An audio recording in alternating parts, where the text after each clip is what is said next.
இது பழனிமலை இரவில் ஒளி வெள்ளத்தில். இன்னும் சற்று நேரத்தில் தங்கரத புறப்பாடு நடைபெற உள்ளது.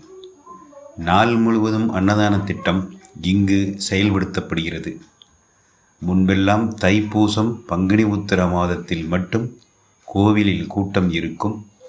தற்போது தினமும் பக்தர்கள் கூட்டத்தில் நிரம்பி வழிகிறது பழனி.